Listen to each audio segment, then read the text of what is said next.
Hello, good people. More stories for you today. Today we're looking at the invention of the electric chair.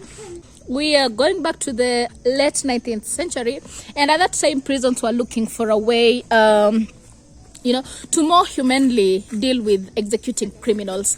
So, when you've committed a crime and you have to die, that time they had hanging. If you look at what used to happen, there was something that they called garroting, there is flaying, there was also beheading. Yeah, and so they were looking for a way in which they can make that death penalty to be more human, whereby you feel, is it less painful or is it more painless? That is what prisons were, they were having a problem at that time. So they were looking for a more human way to deal with the death penalties. And so in 1881, we have a dentist. His name is Dr. Alfred Southwick, and he was from New York. He witnessed, looking at some sources online, they say he witnessed, others say he had, whatever, but he took advantage of whatever was happening. So I'll go with he witnessed. So he witnessed an event that would change the criminal executions forever. So what happened is that one night, Dr. Southwick witnessed an intoxicated man who was staggering around, and that guy inadvertently touched a live generator terminal, and he was killed instantly. Okay, and so at first he was shocked, but then later on, when he thought about it, he realized that the electric shock seemed to be a quicker and also a less painful and more painless way to, deal with death penalties. That is compared to the more grisly methods that were being used at that time, the ones that I mentioned, beheading, suffocating someone, amongst others.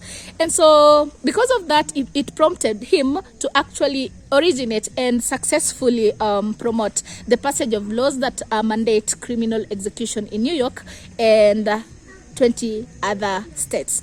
And so in 1888, Southwick joined the state's Electrical Death Commission, which was a group that was tasked with proving that electrocution, which he suggested that electrocution was actually the preferred method. With that, they were also charged with the responsibility of coming up with someone who can create or rather build the machine that they were going to use. At that time, there was no concrete idea on how they were going to administer that because, he saw that they were going to do that in form of electrocution. But then they didn't have an idea, so how are we going to execute this plan? Given that Dr. Southwick was a dentist, he was accustomed to working on his patients while they were seated on a chair. And so he suggested that whatever device was going to be made, it had to take the form of a chair because according to him, it will also be easier to be able to retain the criminal. The committee agreed and they set to hire someone who was going to create the chair.